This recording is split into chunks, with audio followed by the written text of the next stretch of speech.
Moi. Oletko sä koskaan elänyt narsistisessa parisuhteessa? Mä haluaisin kuulla, kuinka sä oot selvinnyt siitä ja minkälaisia jälkiä se on suhun jättänyt. Ja mikä oli sulle viimeinen piste, että sä lähdit pois?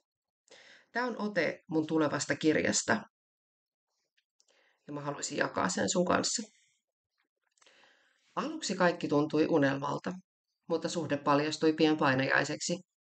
En olisi koskaan uskonut joutuvani narsistiseen suhteeseen, mutta niin vain kävi.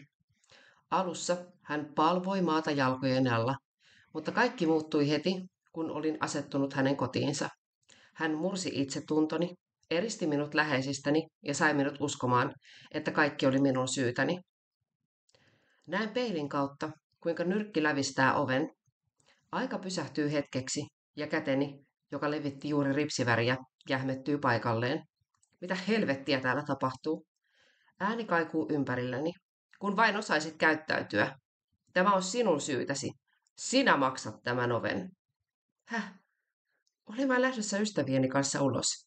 Mitä tein väärin? Miten jatkossa osaisin käyttäytyä niin, etten ärsyttäisi?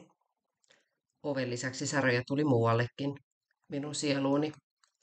Perun illanvieton tekosyillä ja lähden rautakauppaan oviostoksille ja toivon, että tämä kerta oli viimeinen ja ei muuttuisi pahemmaksi.